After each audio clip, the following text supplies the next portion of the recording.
A young man named Chan sells steamed buns near a high school every day. One afternoon, an old woman and her granddaughter stop by to buy some buns. The granddaughter, Chung Wing, is about to graduate. Chan cannot take his eyes off her, falling in love at first sight. The grandmother notices and grows irritated at his constant staring. From then on, Chan makes it a habit to wait near the school, just to see Wing again. One evening, Chan comes across the grandmother searching frantically for Wing, who has not returned home. Concerned, he decides to help. After a long search, he finds Wing lost near the hill and brings her back. It becomes clear that Wing has a mental disability, which causes her to forget directions and act differently. Still, Chan does not mind, because his feelings for her are genuine. This is Revenge, a love story. A few days later, Chan realizes he has not seen Wing or her grandmother. Curious, he goes to their house after finishing work. To his shock, the area is crowded with neighbors, police, and social workers. He learns that the grandmother had died 3 days earlier, and Wing had stayed beside the body the entire time. Because of this, people believe her condition has worsened and decide she must be placed in a mental hospital. That night, Chan secretly visits the hospital. Luckily, Wing's room is located at the back, making it easier for him to sneak her out. Wanting to cheer her up, he takes her to an amusement park, where it becomes clear that Wing also cares deeply for him.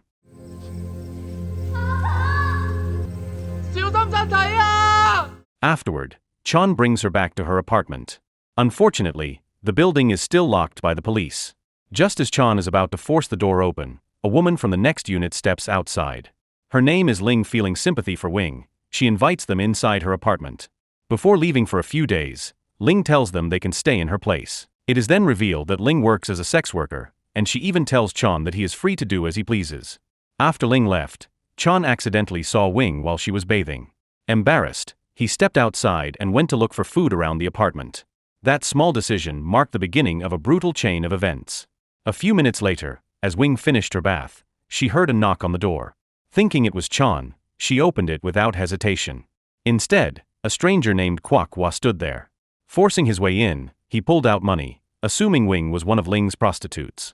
Terrified, Wing tried to resist, but he assaulted her. Across the street, Chan happened to glance back and saw Kwok Wa through the window. He rushed inside and attacked him, managing to pull Wing away. Together, they escaped the apartment and decided to report the crime to the police. At the station, they met the deputy police chief, Jeff. He asked Chan to wait in another room while Wing was questioned. An older officer named Gui, aware of Wing's mental disability, dismissed the case and suggested it was not serious. Still, Jeff and his men asked Wing to describe the attacker. She recalled a star tattoo on his right hand. The officers were stunned. The description matched Kwok Wa, their police chief and direct superior. Worse, Kwok Wa was already in the station and overheard everything. Soon after, Kwok Wa gathered his subordinates. He admitted he thought Wing was a prostitute, but since the truth was out, he ordered everyone to stay quiet. To protect himself, he decided to frame Chan instead. 30 minutes later, Chan was interrogated aggressively. On the table, he noticed a photo of Kwok Wa and realized the officers were setting him up. He tried to escape with Wing, but they were captured. Chan was tortured, while Wing was assaulted by the policeman in front of him. Their cruelty left both of them broken. Afterward, the officers staged a cover-up. They placed a gun in Chan's unconscious hand, claiming he had tried to grab it. Wing was threatened to stay silent or risk Chan's life in prison. At the trial, the officers gave false testimony, sealing Chan's fate. He was sentenced to 6 months for allegedly attacking the police. Behind bars, Chan could be seen obsessively scraping his fingertips, preparing for the day he would finally be free. A few days later, Chan and Wing briefly found happiness together, finally reunited. Yet the memories of the past weighed heavily on Chan. His heart was filled with anger, and he was determined to take revenge on the policemen who had destroyed their lives. One afternoon, a pregnant woman was shown shopping for groceries. She was the wife of Ting, one of Kwok Wa's men. After she returned home, Ting arrived soon after. As he entered the house, Chan suddenly ambushed him. Days later, police divers discovered a foul-smelling plastic bag after residents reported it. The bag was taken to the station for inspection. When it was opened, everyone was horrified to see the remains of a destroyed baby fetus inside, along with Ting's ID card. Realizing the gravity of the discovery, the police rushed to Ting's house. When they arrived, Ting was missing. Moments later, They found Ting's wife dead, her stomach ripped open, the fetus gone. This confirmed that the fetus from the river belonged to Ting's unborn child. At the same time, another scene showed Gui, one of the policemen who had assaulted Wing, returning home to his young pregnant wife. While bringing her a drink, he froze when he noticed her staring out the window. 30 minutes later, Gui tried calling another officer but stayed silent on the line. His colleague immediately sensed something was wrong. Soon after, police arrived at Gui's house. They were shocked to find his wife dead with her stomach ripped open like the previous case. Gui himself was found lifeless in the hot bath. By now, Jeff strongly suspected Chan was behind the murders, seeking revenge. News of the killings spread rapidly across national television, warning that policemen were being targeted. Authorities began checking vehicles going in and out of the city. Eventually, a bus carrying Chan was stopped at a checkpoint. Fearing Jeff already suspected him, Chan tried to slip away quietly. Unfortunately, Jeff spotted him, and a chase broke out.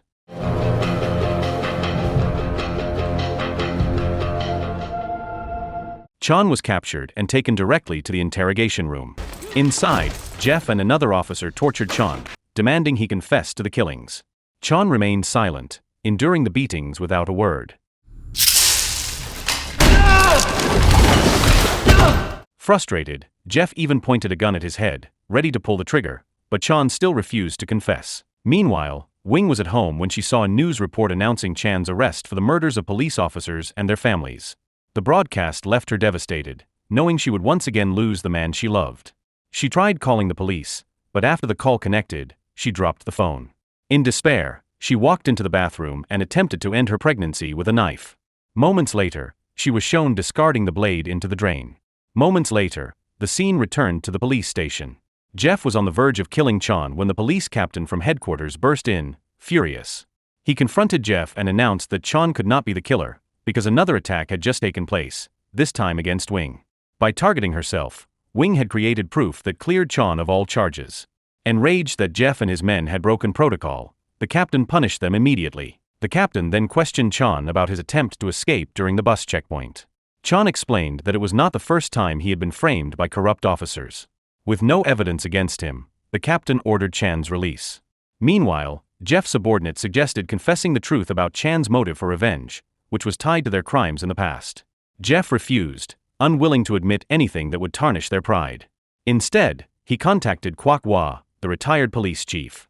Together, they planned to eliminate both Chan and Wing. At the same time, Chan prepared to take Wing from the hospital before the corrupt policeman could act. However, Jeff discovered their plan, sparking a desperate chase. Jeff's men pursued the ambulance Chan was driving and opened fire, forcing it to crash into a gas station. A violent fight followed, and soon Jeff arrived, attempting to ram his car into Chan. Chan narrowly dodged, and the pursuit continued. Eventually, Jeff cornered Chan and beat him savagely. In the struggle, Chan spotted an iron plate on the ground. With one decisive strike, he killed Jeff instantly. The next day, Kwok Wah arrived at the wrecked ambulance and found Wing inside, still weak and helpless. Without hesitation, he shot her. Then, firing his gun into the air, he lured Chan out. The sound woke Chan, who had been unconscious since the night before.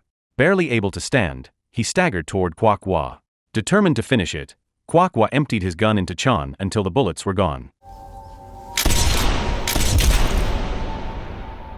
Before leaving, he declared that if Chan managed to survive, he should come and find him. The story shifts 5 years later. Kwok Wah is shown living in another city, often lost in thought and burdened by guilt for what he had done to Wing and Chan. He now works as a teacher and frequently appears on national television as a religious volunteer and charity worker, presenting himself as a changed man. Meanwhile, Chan is revealed to still be alive. One day, he notices a TV broadcast featuring Kwok Wah and immediately recognizes him. Realizing his old enemy's location, Chan decides it is time to settle his unfinished revenge. Before confronting him, he shaves his head, returning to his former look. Soon after, Chan finds Kwok Wah teaching children to play piano. When Kwok Wah notices him, he tries to defuse the tension, inviting Chan to share coffee and conversation. He pleads for forgiveness, saying revenge will only bring more suffering. But Chan, consumed by hatred, refuses to listen. He kills Kwok Wah on the spot. In the closing scene, Chan is shown continuing his life with Wing, who has survived but now uses a wheelchair after being shot in the leg by Kwok Wah years earlier. So the moral of the story is, if you're a steamed bun seller who falls for a girl, be ready for cops, chaos, and way too much drama. You might end up fighting more than hunger.